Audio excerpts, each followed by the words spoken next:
تخلیقی تکمیل و تتیمہ بیان ہو رہا ہے، اور یہ آیت نمبر 26 ہے۔ فرمایا کہ وَلَقَدْ خَلَقْنَا الْإِنسَانَ مِنْ صَلْصَالٍ مِنْ حَمَإٍ مَسْنُونٍ، اور بلا شبہ ہم نے پیدا کیا انسان کو کھنکھناتی ہوئی مٹی سے، جو ٹھیکری کی طرح ٹھن ٹھن ٹھن ٹھن، یا گھڑا ہو، وہ گھڑے پہ آپ ہاتھ مارے ٹھن ٹھن ٹھن ٹھن آواز آتی ہے تو وہ کھنکھناتی۔ تو انسان کو پیدا کیا کھنکھناتی مٹی سے پیدا کیا، جو پہلے سیاہ بدبودار گارا تھی، من حمإ مسنون، پہلے سیاہ بدبودار گارا تھی، تو اس مٹی سے ہم نے پیدا کیا۔ تو گویا کہ انسان کی حقیقت بتا دی کہ انسان کی اصل جو ہے وہ ایسی مٹی، بدبودار مٹی سے ہوئی ہے۔ اب یہ گویا کہ اس میں اللہ تبارک و تعالی جو ذکر فرمایا کہ انسان کو کھنکھناتی مٹی سے پیدا کیا، حقیقت میں اللہ تبارک و تعالی نے انسان کی جب تخلیق کی، اس کی مٹی کے 6 مراحل طے ہوئے۔ سب سے پہلے مرحلے میں تو وہ تراب تھی، مٹی تھی، اس کو پھر پانی کے اندر جو گوندا گیا، گارا بنایا گیا، تو وہ جو ہے وہ 3 بن گئی، طا یا نون 3 بن گئی۔ تو 3 کا ذکر قرآن موجود، اور 3 بننے کے بعد اس کو رکھ دیا گیا، اور کچھ عرصہ پڑی رہی۔ جب پڑی رہی تو وہ ہما بن گئی، جو یہاں کا ہما سنو، ہما کہتے ہیں وہ بدبودار، تو جو پڑا رہا وہ گارا سا پڑا رہا، اس کے اندر ایک تعفن سا بدبو سی پیدا ہو گئی، ہما بن گئی، اور اس کے اندر رنگت بھی اس کی جو ہے کالی کالی ہو گئی۔ جیسے ایک جگہ پہ گارے میں پانی بھر دیا جائے، وہ گارا پڑا رہے تو پہلے تو خاکی ہو، تو پھر اس طرح تک کالا کالا ہوتا چلا جاتا ہے، ہوا لگتی رہتی کالا ہو جاتا ہے، تو ہما بن گئی۔ تو مدت کچھ پڑی رہی تو ہما بن گئی، کالے رنگ کی ہو گئی۔ اس کے بعد اس کو مزید نچوڑا گیا، اس میں مٹی نکالی گئی، پانی الگ کر کے اس کو خلاصہ اس کا نکالا گیا، تو وہ سلالہ بن گئی، سین لام الف لام اور ہا، سلالہ، تو وہ سلالہ بن گئی۔ سلالہ بننے کے بعد پھر اس کو ایک شکل دے دی گئی، ایک شکل میں متشکل کر دیا گیا، تو وہ مسنون بن گئی، اس کو جس کو کہا من حمإ مسنون، تو ایک شکل دے دی گئی۔ ایک شکل جب بن گئی اور پھر اس کے بعد پڑی رہی تو خشک ہو گئی تو وہ سلسال ہو گئی، جیسے ٹھیکری خشک ہو جاتی ہے تو ٹھن ٹھن اس کو مارے تو آواز آتی ہے، تو یہ سلسال بن گئی۔ تو یہ سلسال جو بنی ہے، تو گویا کہ اس سلسال سے جو ہے آدم علیہ الصلوۃ والسلام کا پتلا تیار کیا گیا،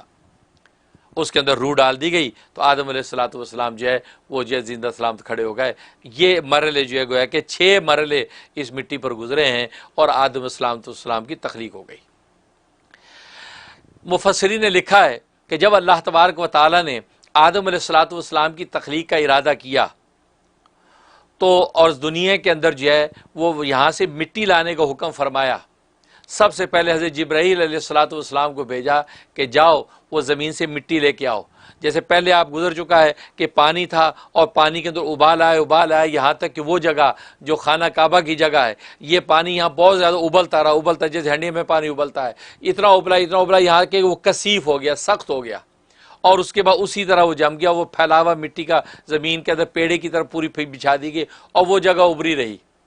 اس ابری جگہ کو کعب کہتے ہیں، لہذا اس مقام کو کعبہ اس لیے کہا جاتا ہے کہ وہ ساری زمین کے اوپر سے ابرا ہوا مقام تھا، ابری ہوئی جگہ تھی۔ تو اللہ تبارک و تعالی نے جب آدم علیہ الصلوۃ والسلام کی تخلیق کا ارادہ کیا، تو فرمایا کہ جبرائیل سے کہا کہ جاؤ وہاں سے مٹی لے کر آؤ۔ اب حضرت جبرائیل علیہ السلام تشریف لائے، اور وہاں اس زمین سے مٹی جب لینے لگے، اس مقام سے جہاں پر اس وقت کعبہ ہے، جہاں اس وقت بیت اللہ ہے، اس مقام سے مٹی لینے لگے، تو زمین نے فریاد کی، کہا کہ مجھے نہ لے جا، اس لیے کہ مجھے پتہ ہے، نوشتہ تقدیر سے مجھے اندازہ ہوا ہے کہ اللہ تبارک و تعالیٰ ایک ایسی مخلوق بنائیں گے کہ جس سے معاشی گناہ بھی صادر ہوں گے، اور وہ جہنم کی آگ کے اندر جلے گا، تو مجھ میں یہ تاب و برداشت نہیں ہے کہ میں جہنم کی آگ برداشت کر سکوں، خدا کے لیے تو مجھے نہ لے جا، اللہ کسی اور چیز سے تخلیق کر لے، مجھے نہ لے جا۔ یہ تکوینی حکمت ہے اللہ کی، تو یہ بات اس نے کہی، تو حضرت جبرائیل علیہ السلام کو اس پر ترس آ گیا، اور آپ واپس چلے گئے۔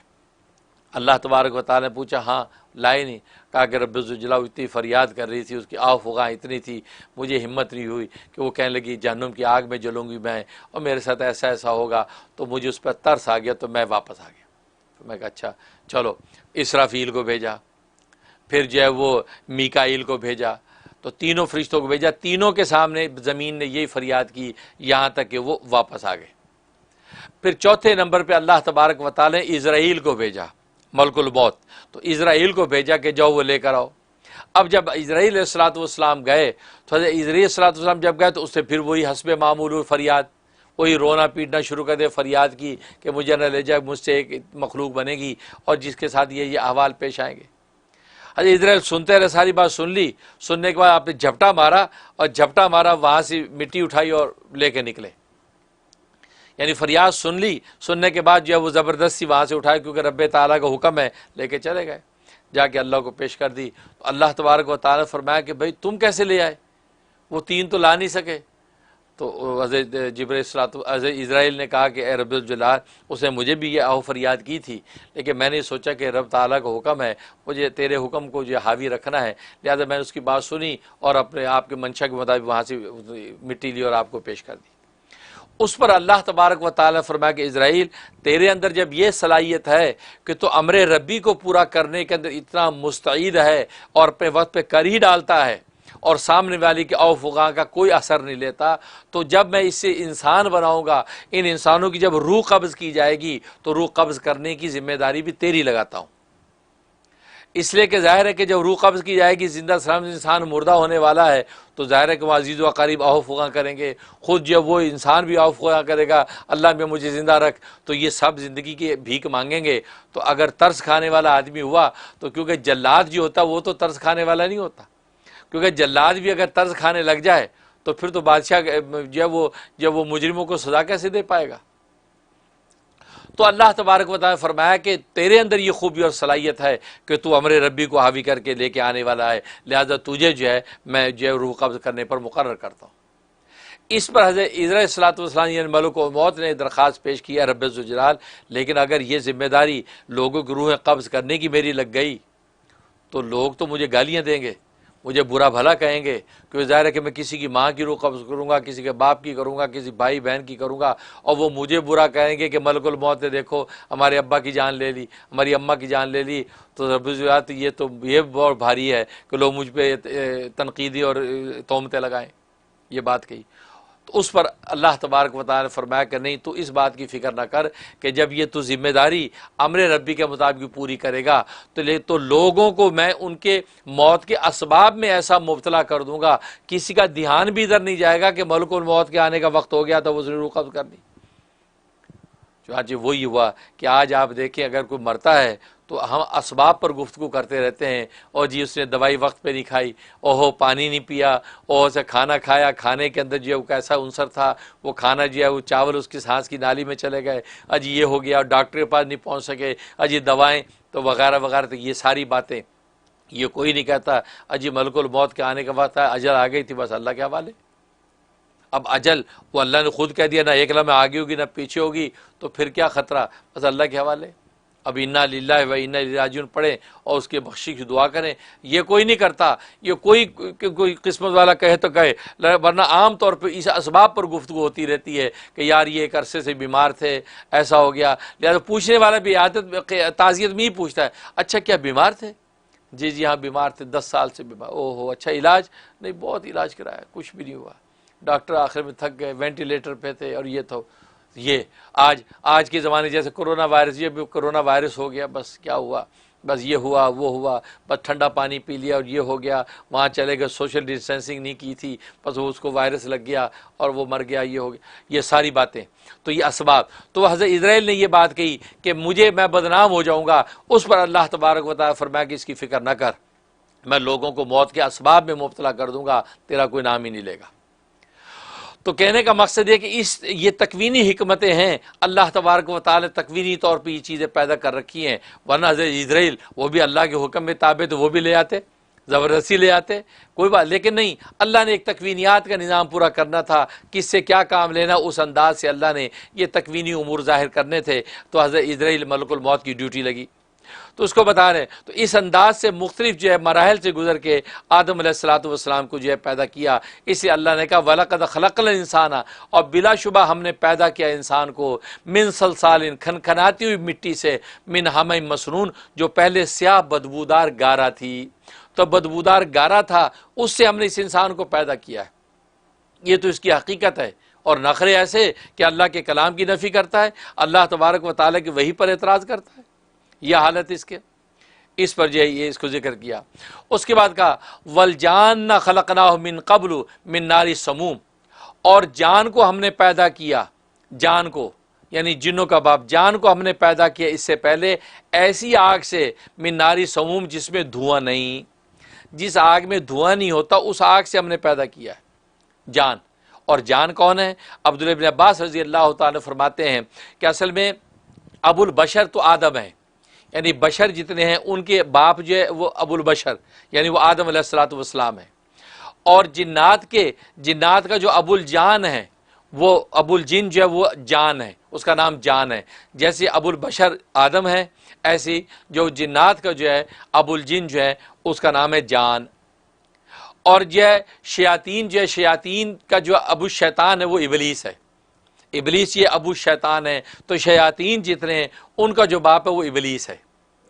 تو یہ فرمایا کہ یہ اس انداز سے، تو یہاں پر والجان جو ذکر فرمایا یہ ابو الجن ہے، جنات کو جو باپ، جیسے آدم ہمارے باپ ہیں، فرمایا ان کو پیدا فرمایا ان سے پہلے، یعنی انسانوں سے پہلے، آدم سے پہلے یہ پیدا کیا 2000 سال پہلے، روایات میں آتا ہے 2000 سال پہلے پیدا کیا۔ اور کس سے پیدا کیا؟ ایسی آگ سے جس کے اندر جو ہے وہ دھواں نہیں ہے۔ لہٰذا یہ آگ جو ہے، یہ جو بجلی آسمان سے گرتی ہے، آسمان سے جو بجلی گرتی ہے یہ بھی وہی اسی آگ سے بنی ہوئی ہے کہ جس کے اندر دھواں نہیں ہے، جس میں دھواں نہیں ہے۔ گویا کہ آسمان اور اس کے درمیان میں ایک حجاب ہے، اس کے درمیان کے حصے کے اندر یہ آگ ہوتی ہے جس میں دھواں نہیں ہے۔ اور اللہ تبارک و تعالیٰ کا جب حکم ہوتا ہے تو یہ بجلی اس حجاب کو توڑ کے جو نیچے آتی ہے وہ گرتی ہے۔ یا جب حکم ہوتا ہے جب آتی ہے، اور جس پر گرنے کا حکم ہے تو اس پر وہ گرتی ہے بجلی،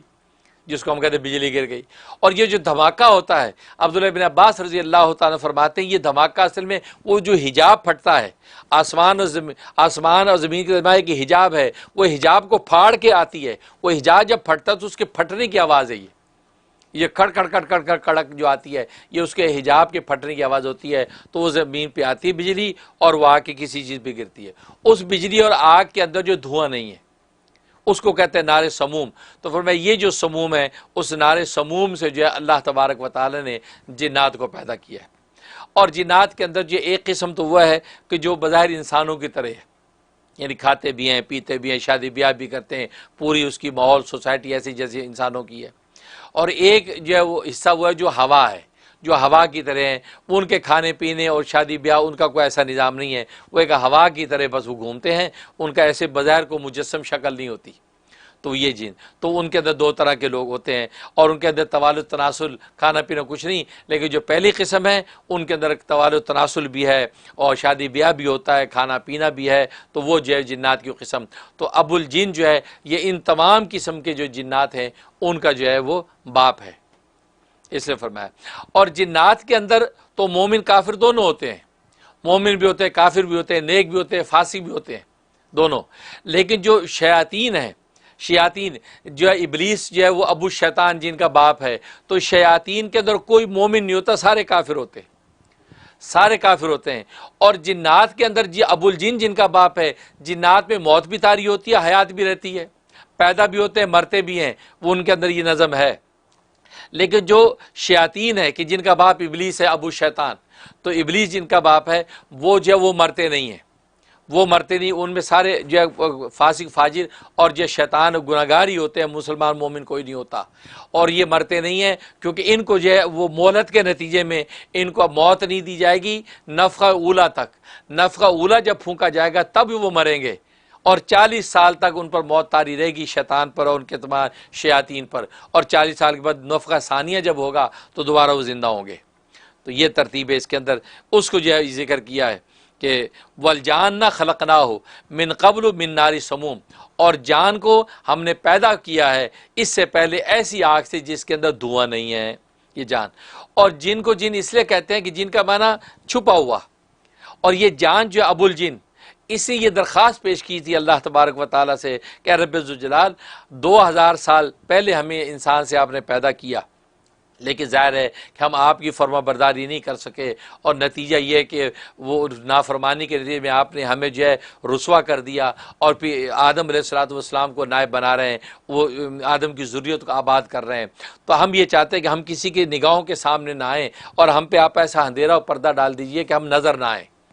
تو گویا کہ ان کو اپنی اسی شرمندگی اور ندامت کا نتیجہ سمجھیں کہ انہوں نے یہ بات کہی۔ اس پر اللہ تبارک و تعالی نے رات کا اندھیرا ان کے اوپر ڈال دیا۔ جب رات کا اندھیرا ڈال دیا، اب ان کی حالت یہ ہے کہ وہ نظر نہیں آتے، دن ہو یا رات ہو وہ نظر نہیں آتے۔ ہاں، اللہ تبارک و تعالیٰ کی مشیت اور قدرت کے تحت بعض کو اللہ نے اختیار قدرت دے رکھی ہے، وہ مختلف شکلوں میں متشکل ہو سکتے ہیں۔ عام طور پہ وہ سانپ کی شکل میں متشکل ہوتے ہیں، یا عام طور پہ بلی کی شکل میں متشکل ہوتے ہیں، کتے کی شکل میں متشکل ہوتے ہیں، مختلف جانوروں کی شکلوں میں۔ تو عام طور پہ زیادہ انہی جانوروں کی شکل میں متشکل ہوتے ہیں۔ وہ اللہ نے بعض کو یہ اختیار دے رکھا ہے، وہ اپنی شکل بدل لیتے ہیں۔ لیکن یہ اس درخواست کے نتیجے میں جو ابو الجن نے یعنی جان نے درخواست پیش کی، ان پر جو ہے سیاہ رات ڈال دی گئی، اس لیے یہ جن ہے۔ اس لیے جن اس کو کہتے ہیں مجنون، جو جنین اسے کہتے ہیں جو چھپا ہوا ہو۔ اس لیے ماں کے پیٹ کے اندر جب بچہ ہو تو اس کو عربی میں جنین کہا جاتا ہے، کیونکہ وہ بھی جن کی طرح چھپا ہوا نظر نہیں آ رہا، آثار سے پتہ چل رہا ہے کہ بچہ ہے، تو اس لیے اس کو جنین کہا جاتا ہے۔ اس لیے جو وہ جنین، تو کیونکہ وہ چھپا ہوا ہے تو جن کو بھی جن اس لیے کہتے ہیں، وہ چونکہ چھپا ہوا ہے نظر نہیں آتا، اس لیے اس کو جن کہا جاتا ہے۔ اور مجنون بروزن مفعول، جیسے آج آپ نے پڑھنا ہے، تو مجنون کو مجنون اس لیے کہتے ہیں کہ جس کے اوپر جن کا اثر جو ہے وہ واقع ہو گیا اور وہ مجنون ہو گیا اور جنون کی کیفیت میں آ گیا، اس کو مجنون کہا جاتا ہے۔ اس کے بعد فرما رہے ہیں وَإِذْ قَالَ رَبُّكَ لِلْمَلَائِكَةِ إِنِّي خَالِقٌ بَشَرًا مِّن صَلْصَالٍ مِّنْ حَمَإٍ مسنون۔ اب نبی کریم صلی اللہ علیہ وسلم سے خطاب کر کے فرمایا جا رہا ہے، آؤ اے محبوب، یاد کرو اس وقت کو، وَإِذْ قَالَ، یاد کرو اس وقت کو جب آپ کے رب نے کہا تھا، وَإِذْ قَالَ رَبُّكَ، جب آپ کے رب نے کہا تھا، لِلْمَلَائِكَةِ، فرشتوں کو کیا کہا تھا؟ انی خالق بشرن، میں پیدا کرنے والا ہوں بشر کو، یعنی ایک بشر کو پیدا کرنے لگا ہوں۔ کس چیز سے؟ من صلصال من حمأ مسنون، بشر کو کھنکھناتی مٹی سے جو پہلے بدبودار کیچڑ تھی۔ تو گویا کہ اللہ تبارک و تعالیٰ اب وہ ایک تاریخی ایک واقعے کو بیان کر رہے ہیں نبی پاک صلی اللہ علیہ وسلم سے، وَإِذْ قَالَ رَبُّكَ، یاد کرو اس وقت کو جب تیرے رب نے کہا فرشتوں سے، کیا کہا؟ کہ میں ایک بشر کو پیدا کرنے لگا ہوں کھنکھناتی مٹی سے جو پہلے بدبودار کیچڑ تھی، اس کا ذکر پہلے کیا۔ اچھا، یہ اب گویا کہ ملائکوں کو ساری ترتیب سمجھائی جا رہی ہے۔ تو پیدا کرنے والا ہوں، فَإِذَا سَوَّيْتُهُ، جب میں اسے درست کر دوں، یعنی ٹھیک ٹھیک اس کو بنا دوں، وَنَفَخْتُ فِيهِ مِن رُوحِي، اور پھونک دوں اس میں اپنی خاص روح، اپنی خاص روح جب اس کے اندر پھونک دوں، تو فَقَعُوا لَهُ ساجدین، تو تم سب کے سب اس کے سامنے سجدہ کرتے ہوئے گر جانا۔ گویا کہ سجدے کو حکم دیا جا رہا ہے، تو گویا کہ پہلے سے پریکاشن کے طور پہ سب چیزیں سمجھائی جا رہی ہیں کہ دیکھو ایسے کروں گا، ایسے کروں گا، بنا دوں گا، اب جب میں یہ کر دوں، روح پھونک دوں، اب تم اس کو سجدے میں گر جانا، تو فَقَعُوا لَهُ ساجدین، تو تم گر جانا اس کے سامنے سجدہ کرتے ہوئے۔ تو گویا کہ ملائکوں کو سجدہ کو حکم دے دیا۔ اب یہاں پر اللہ تبارک و تعالیٰ فرمایا کہ فَإِذَا سَوَّيْتُهُ، جب میں اس کو ٹھیک اور درست کر دوں، مطلب کہ ناک، آنکھیں، ہونٹ، انگلیاں، یہ ایک ایک چیز بالکل پورا پتلا صحیح تیار ہو جائے، اب اس کے میں اس کے اندر روح پھونکوں، وَنَفَخْتُ فِيهِ مِن رُوحِي، روح پھونکوں۔ چاچی جیسا کہ مفسر نے لکھا ہے کہ روح اللہ تبارک و تعالیٰ پھونکی، ناک کے ذریعے سے وہ پھونکی گئی اور پورے دماغ میں گھومتی ہوئی ناخن تک پہنچی، اور جو آدم علیہ الصلوۃ والسلام کے اندر حیات پیدا ہوئی۔ تو اس طریقے سے، بلکہ ایک روایت میں آتا ہے کہ آدم علیہ الصلوۃ والسلام کی ناک کے ذریعے سے روح پھونکی گئی تو وہ روح ابھی یہ ہاف دھڑ یعنی آدھے دھڑ تک جو ہے وہ حیات پیدا ہوئی، تو انہوں نے آدم علیہ السلام نے زمین پہ ہاتھ رکھ کے اٹھنے کی کوشش کی، حالانکہ نیچے ٹانگوں میں بھی جان نہیں ہے، ٹانگیں تو بھی ایسی ہیں جیسے پیرالائز آدمی کی ہوتی ہیں، فالجہ کہ اس کے اندر جان آئی نہیں ابھی، تو ہاتھ رکھ کے اٹھنے کی کوشش کی۔ تو ملائکہ نے جب یہ نظارہ دیکھا ہے دیکھا تو اللہ تبارک و تعالیٰ ظاہر یہ نظارہ دیکھ رہے ہیں، تو اس پر جو ہے ملائکہ نے کہا کہ یہ بڑا جلد باز ہے، بڑا جلد باز ہے، ابھی جو ہے ہاف حصے تک جو ہے آدھے حصے دھڑ تک جو ہے روح آئی ہے، جان آئی ہے اس کے اندر، ہاتھ ہلے، آنکھیں ہلی ہیں، سر ہلا ہے، اور جناب یہ ٹانگوں میں بھی جان نہیں ہے، اٹھنے کی کوشش کر رہا ہے، تو اتنا جلد باز ہے۔ تو گویا کہ جسے قرآن نے بھی کہا کہ خلق الانسان من عجل، کہ انسان کو جلد باز پیدا کیا گیا ہے، لہذا آج انسان کی طبیعت میں فطری طور پہ جلد بازی ہے، وہ کوشش ہوتی ہے کہ جلدی سے کوئی عمل کروں اور اس کا ثمرہ فوراً سامنے آ جائے۔ تو یہ جلد بازی انسان کے مزاج میں ہے. تو وہ اس آدم علیہ السلام کی گھٹی کے اندر جلد بازی تھی، اس کا اثر ذریت کے اندر آج بھی آیا ہے. تحمل اور بردباری، جس سے اس جلد بازی کو توڑ کر، اس عجلت کو توڑ کر تحمل پیدا کر لیا، تو متحمل مزاج جو اللہ کی رحمتوں سے منور ہوتا چلا گیا. تو یہ تو خیر، اب یہ آدم علیہ السلام کے اندر روح پھونک دی جائے گی تو فرمایا پھر سجدہ کرنا. اب یہاں پر روح کا جو ذکر کیا، من روح، روح کو اپنی طرف یا اللہ تبارک و تعالی منسوب کیا، میں اپنی روح پھونکی اس کے اندر. اس سے مقصود کیا ہے؟ اس سے مقصود یہ ہے کہ آدم علیہ السلام کی شرافت اور عظمت بتلانا مقصود ہے.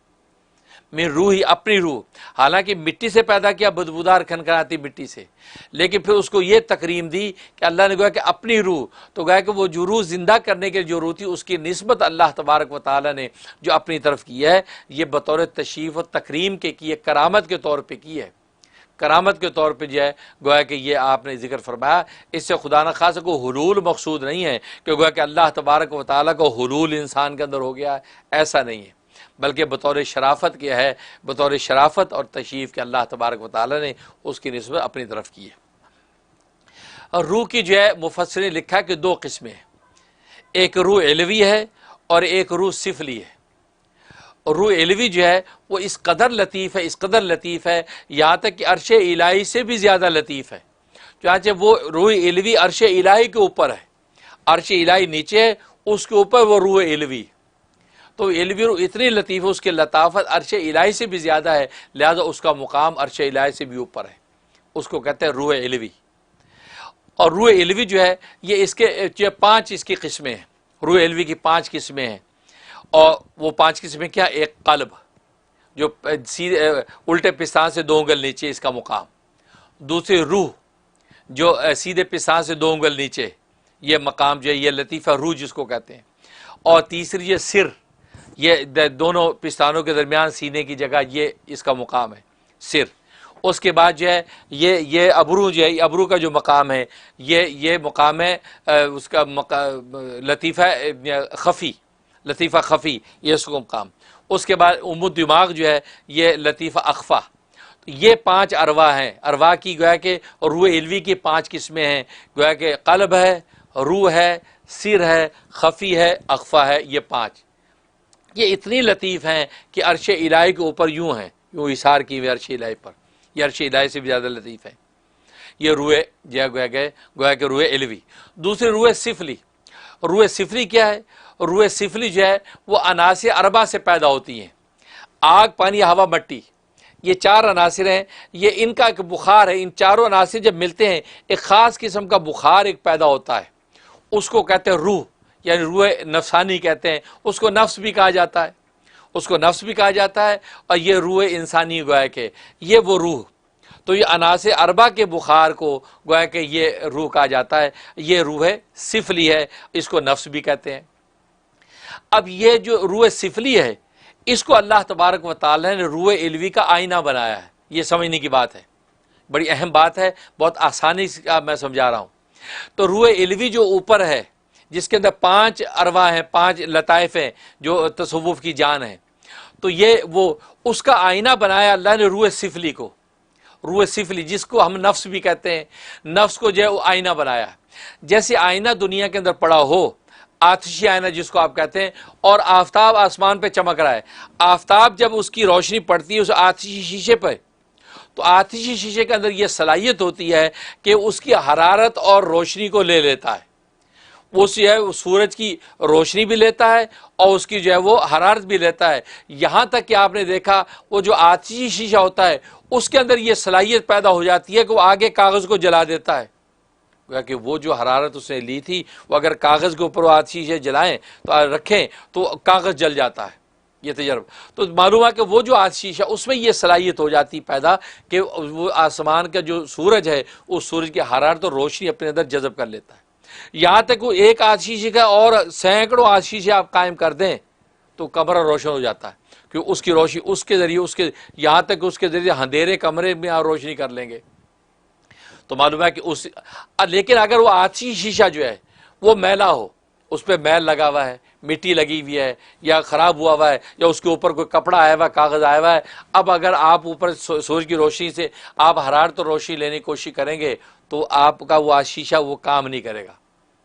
ورک آؤٹ نہیں ہوگا، وہ اس کا اثر نہیں لے گا، کیونکہ وہ جو ہے خراب ہوا ہے، گندا ہوا ہے۔ لیکن جب آپ نے شفاف کر لیا، صاف کر لیا، اب آپ سورج کے سامنے جب رکھتے ہیں، سورج کی روشنی لیتا ہے وہ، اور آگے جو ہے یہاں سے حرارت لے کر کاغذ جلا دیتا ہے۔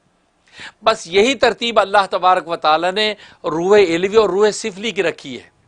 روح علوی تو وہی 5 لطائف میں نے بتایا جو عرش الہی سے بھی اوپر ہے، ان کا آئینہ اللہ نے دنیا میں نفس کو بنایا ہے، اور یہ لطیفہ نفس ہمارا یہ ناف سے نیچے، ناف سے 2 انگل نیچے جو مقام ہے، یہ لطیفہ نفس کا یہ مقام ہے۔ تو یہ اس کو اللہ تبارک تو روح جو ہے سفلی بنایا ہے، یہ آئینہ بنایا۔ اب یہ آئینہ جو ہے وہ روح علوی کا جو آفتاب چمک رہا ہے عرش الہی سے اوپر، اس سے اثر لیتا ہے۔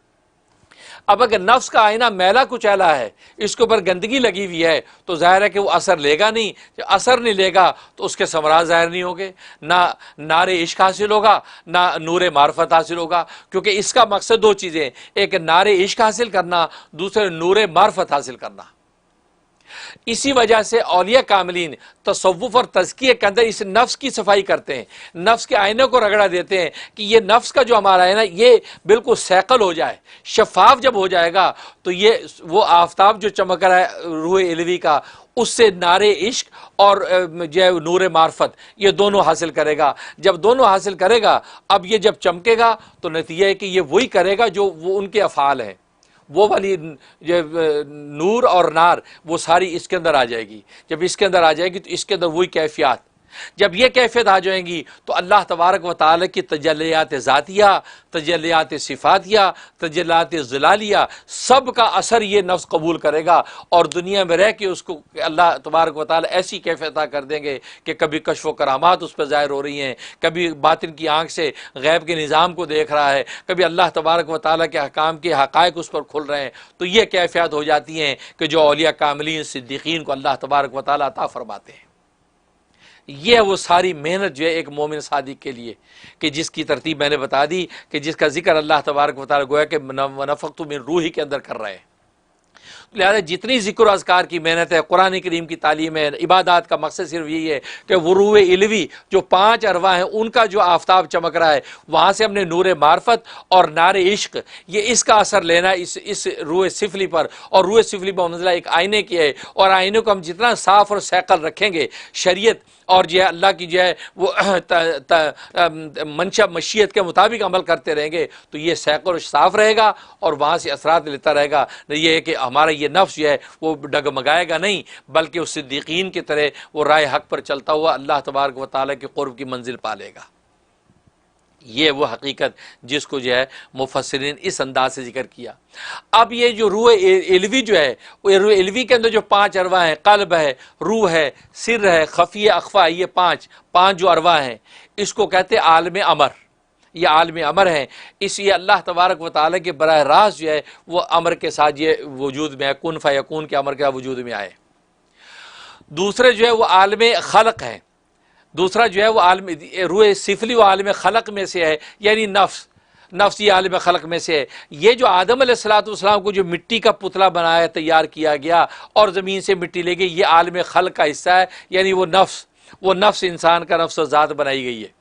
یہ عالم خلق کا حصہ ہے۔ لیکن عالم خلق کو اللہ تبارک و تعالیٰ نے وہ عالم امر کا آئینہ بنایا ہے، جو اس آئینے کو جتنا سیقل و شفاف رکھے گا، عالم امر کے جو انوارات کو اتنا زیادہ جذب کرے گا، اور جب جذب کرے گا نتیجہ یہ کہ اب دنیا میں اس کا تماشا دیکھتے ہیں کہ یہ ہم آنکھوں پہ جو شیشہ لگاتے ہیں، چشمے جو ہم آنکھوں پہ لگاتے ہیں، اب نظر کا آئینہ لگایا تو ہماری دور تک نظر جا رہی ہے، یہاں تک کہ دوربین کا آئینہ آپ کو میلوں دور تک دکھاتا ہے، حالانکہ یہ آئینہ کیا ہے؟ یہ بھی مٹی ہے، یہ مٹی تو زمین ہی کا تو حصہ ہے۔ اس مٹی کو اتنا سیقل کر لیا، اتنا شفاف کر لیا ہے کہ جب یہ دوربین بن کے آنکھوں پہ آیا تو سینکڑوں میل دور آپ کو قریب نظر آ رہا ہے، یہاں تک کہ چشمہ لگا لیا تو آپ کو باریک حروف بڑے نظر آ رہے ہیں۔ تو دیکھو اسی طریقے سے یہ جو نفس کا جو آئینہ ہے کہ وہ جس مٹی کا آدم بنا ہے، اس کو جب سیقل انسان کرتا رہتا ہے اللہ تبارک و تعالیٰ کی ہدایات کے مطابق، انبیاء کی محنت اور اولیاء کے مجاہدات کے مطابق، پھر نتیجہ یہ ہے کہ عالم امر کے وہ انوارات لیتا ہے، تو بھی اس کو نور معرفت اور نار عشق، دو چیزیں، نور معرفت، نار عشق، جیسے آفتاب جو ہے اس سے ایک نور حاصل کرتے ہیں اور دوسرا اس سے ہم حرارت حاصل کرتے ہیں، بالکل اسی طریقے سے ایک ہم نور معرفت حاصل کریں گے اور دوسرا نار عشق حاصل کریں گے، یہ دونوں چیزیں مل جائیں گی تو اللہ تبارک و تعالیٰ کا قرب ہمارے لیے آسان ہوگا۔ تبھی اللہ تبارک و تعالیٰ نے اس آدم کو اس بات کا اہل قرار دیا کہ اس کو سجدہ کرو، اس کو سجدہ کرو، کیونکہ اس کے اندر یہ دونوں خوبیاں ہیں، عالم خلق اور عالم امر کی یہ دونوں جو خوبیاں ہیں یہ صرف اسی کے اندر پائی جاتی ہیں، کسی اور مخلوق میں نہیں ہیں۔ ایون ہے ملائکہ تمہارے اندر بھی نہیں ہے، تمہارے صرف نور ہی نور ہے، تمہارے اندر یہ سارے کے سارے اوصاف و صفات نہیں، تو یہ مائیت کا جو نور اس کو حاصل ہے یہ خوبی تمہیں حاصل نہیں، لہذا تم سارے کے سارے جو ہے اس کے سامنے سجدہ ریز ہو جانا۔ تو گویا کہ اللہ تبارک و تعالیٰ نے آدم علیہ السلام کو بمنزلہ قبلے کے بنا دیا،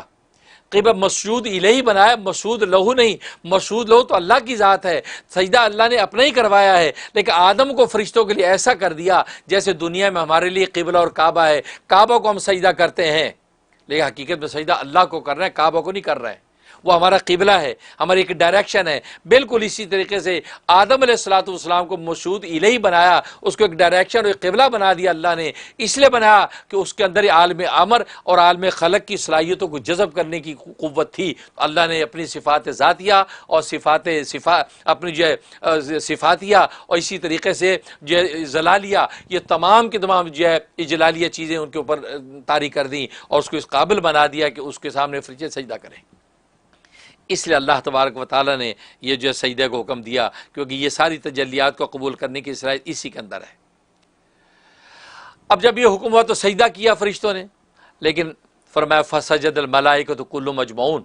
پس سر بسجود ہو گئے فرشتے سارے کے سارے فرشتے، کلھم سارے کے سارے، اجمعون اکٹھے، کلھم سے بتا دیا سارے کے سارے اور اجمعون سے بتا دیا اکٹھا سجدہ کیا۔ یہ نہیں کہ ایک نے پہلے کیا ایک نے بعد میں کیا، ہر ایک دوسرے کو دیکھ رہا وہ کرے گا تو میں کروں گا، نہیں، جب حکم الہی سنا سب سجدے میں گرے تو سارے کے سارے گرے، تو گویا کہ کلھم سے احاطہ کر دیا تمام ملائکہ، اور اجمعون سے یک بارگی دفعتاً واحد اکٹھا سجدہ کیا اور سجدے میں گرے، جیسے ایک فوج کے اندر جو سب بندی ہے اور فوجی یکدم اکٹھے حملہ آور ہوں، اکٹھے سجدے میں گرے، اکٹھے اٹھیں، اکٹھے پریڈ کرتے ہیں، قدم اٹھاتے ہیں، کوئی اسی طریقے سے یہ سب بندی تھی اور سب سجدے میں گرے، اس لیے تو سر بسجود ہو گئے فرشتے سارے کے سارے۔ کوئی کہ اشارہ یہ کرنا تھا کسی فرشتے کو کوئی تردد نہیں ہوا،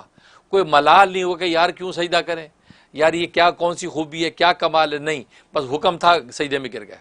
لیکن الا ابلیس، مگر ابلیس نے سجدہ نہیں کیا۔ اب یہ ابلیس کا جو استثناء ہے یہ استثناء منقطع ہے۔ منقطع کا مطلب ہے کہ ابلیس فرشتوں میں سے نہیں ہے، حکم تو فرشتوں کو ہوا، لیکن وہاں صرف فرشتوں کو ذکر اس لیے کیا کہ حکم میں شامل تو تھا یہ ظالم، لیکن چونکہ کثرت اور غالب جو وہ فرشتے تھے اس لیے ملائکہ کا ذکر کیا کہ ملائکہ کو حکم دیا، وَإِذْ قَالَ رَبُّكَ لِلْمَلَائِكَةِ، یہ کہا، اس میں شیطان ابلیس کا ذکر نہیں کیا، للملائکہ اس لیے کہا کہ کیونکہ کثرت ملائکہ کی ایک ابلیس ہی ہے، باقی سارے ملائکہ وہاں۔ اب جیسے یورپ کو کہتے ہیں یورپ گوروں کا ملک ہے، اب گوروں کا ملک ہے لیکن سارے گورے تو نہیں، وہاں کالے بھی رہتے ہیں، وہاں ایشین بھی رہتے ہیں۔ اب امریکہ جی گوروں کا ملک ہے لیکن یہاں سارے رہتے ہیں گورے کا، تو مطلب کیا، گورے کثرت اکثریت گوروں کی ہے، باقی دوسری قومیں بھی ہیں۔ ایسی اللہ نے کہا اذ قال ربک للملائکۃ، تو ملائکہ کثرت جو کہ ملائکہ کی ہے، ایک ابلیس بھی اس میں، وہ بھی سجدے کا حکم اس کو بھی ہے، لیکن اس ظالم نے سجدہ نہیں کیا، اس لیے اللہ نے ذکر کیا الا ابلیس، مگر ابلیس نے سجدہ نہیں کیا۔ اور پھر اس آراف کے اندر تو اللہ تبارک و تعالیٰ صاف فرما دیا کہ ما منع کا ہے، تجھے کس چیز نے منع کیا کہ تو سجدہ نہ کر،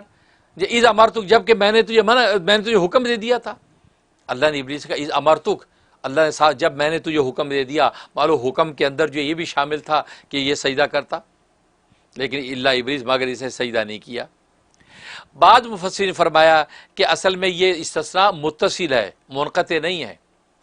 کیونکہ جو کہتے ہیں منقطع، یہ تو راجح قول جمہور مفسرین کا یہ قول ہے کہ یہ ابلیس ملائکہ میں سے نہیں ہے بلکہ یہ جنات میں سے ہے۔ اسے قرآن نے کہا کان من الجن، یہ جنات میں سے ایک الگ قوم ہے، یعنی گویا کہ یہ نار سے پیدا ہوئے، یہ نور سے پیدا نہیں ہوئے۔ لیکن دوسرے بعض مفسرین فرماتے ہیں کہ نہیں، یہ ابلیس جو ہے نا، یہ استثناء جو متصل ہے، ابلیس بھی ملائکہ میں سے ایک قسم ہے، لیکن وہ ملائکہ کی قسم ہے جس کو جن کہا جاتا ہے،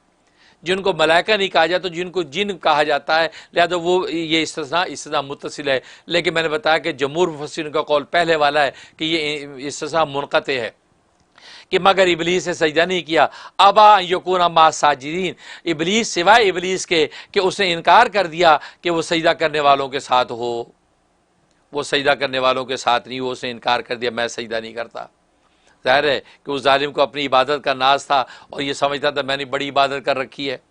اور جیسے کہ روایات میں آتا ہے کہ لاکھوں سال اس نے عبادت کی ہے۔ گویا کہ زمین، پہلی زمین جو ساتوں زمینیں ہیں، پہلی زمین پہ سجدہ ریز رہا، عبادت کی، اللہ نے اس کا مرتبہ بڑھا دیا، پھر دوسری زمین پہ سجدے کیے، پھر تیسری، چوتھی، پانچویں، ساتویں زمین کے، پھر اس کے بعد اللہ نے اس کو آسمان اول پر لے گیا، وہاں سجدے کیا، آسمان ثانی، آسمان ثالث، اسی طریقے سے یہ گویا کہ اللہ کے قرب کی ترقیاں کرتا چلا گیا، یہاں تک کہ اللہ تبارک و تعالی نے ظالم کو فرشتوں کا معلم بنا دیا، فرشتوں کا معلم بن گیا، ان کو تعلیم دیتا تھا، سب کو پڑھاتا تھا، ایک مینار نور کے پاس بیٹھ کے یہ درس دیتا تھا، یہ مدرس الملائکہ بن گیا۔ تو یہاں تک کہ ملائکہ دل میں سوچتے تھے اگر کل کو کبھی اللہ کسی بات پہ ہم سے ناراض ہو گیا تو ہم اس مدرس جو ہے، اس مدرس کی سفارش کروائیں گے، کیونکہ یہ مدرس و اللہ تبارک و تعالیٰ کا بڑا قرب اس کو حاصل ہے، بڑا مقرب ہے یہ۔ تو ملائکہ یہ سوچتے تھے،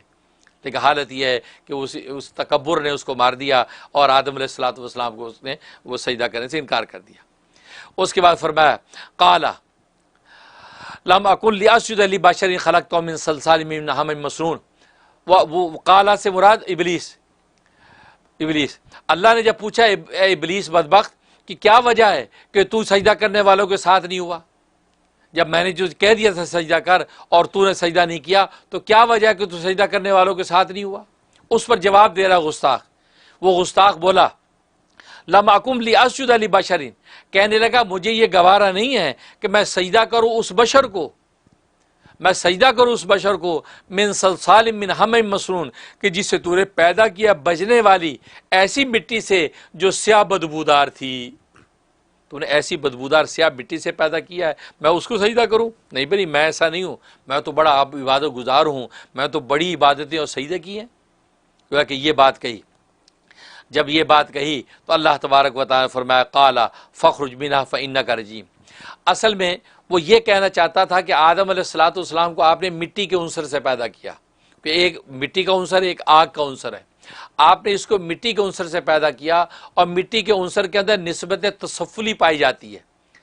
نسبت تسفلی مطلب ہے کہ نیچے گرنے کی، مٹی کو ہوا میں بلند بھی کر تو زمین پہ گرتی ہے، اور آگ جو ہے یہ آگ وہ عنصر ہے جس میں نسبت سعودی پائی جاتی ہے، بلندی کی نسبت، تو اس کو جو ہے اگر جو ہے پستی میں پھینکو تو یہ آگ بلندی کو پکڑتی ہے۔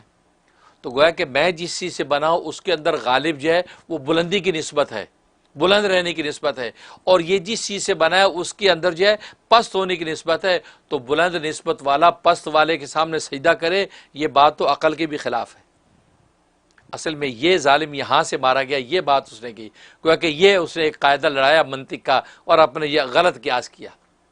حقیقت میں اس کو یہ نہیں سوچنا چاہیے تھا کہ جب میں کس سے بنا اور یہ کس سے بنا، اس کو یہ سوچنا چاہیے تھا کہ جو ذات حکم دے رہی ہے وہ تو تیری بھی خالق ہے، آدم کی بھی خالق ہے، اور وہ تم دونوں سے برتر ہے۔ جب تم دونوں سے برتر ہے اور اس نے اپنی تجلیات ذاتیہ اور تجلیات صفاتیہ اور تجلیات ظلالیہ جو ہے وہ ذل بنایا ہے، تو اس کا محبت اس نے جب آدم کو بنا دیا ہے تو پھر آدم تو مجھ سے افضل ہو گیا، وہ تو مجھ سے اوپر چلا گیا، کیونکہ مجھ سے بڑے نے فیصلہ کیا ہے، تو مجھ سے بڑے کا فیصلہ تو پھر مجھ سے بڑا ہے۔ اسے اس پہلو کو دیکھا نہیں، اور جو حسد کی وجہ سے آدم سے حسد کر بیٹھا اور اللہ کے حکم سے تکبر کر بیٹھا۔ اس لیے علماء نے لکھا ہے کہ دو گناہ سب سے پہلے وجود میں آئے، ایک کبر اور دوسرا حسد، اور آج پوری دنیا کے اندر جتنے بھی گناہ سرزد ہوتے ہیں ان دونوں کی بنیاد یہی ہے، ایک حسد اور دوسرا کبر جو ہے۔ حسد اور کبر کی وجہ سے انسان مزید آگے سارے کے سارے روحانی امراض اس کے اندر پیدا ہوتے ہیں، اور انسان جو ہے وہ اللہ تبارک و تعالی کی نظر میں گرتا گرتا رذیل ہو جاتا ہے۔ اس لیے اللہ نے جواب دیا کہ قال فخرج، اللہ تبارک و تعالی حکم دیا کہ اے بے ادب نکل جا یہاں سے، تو مردود ہے، فإنک رجیم، فخرج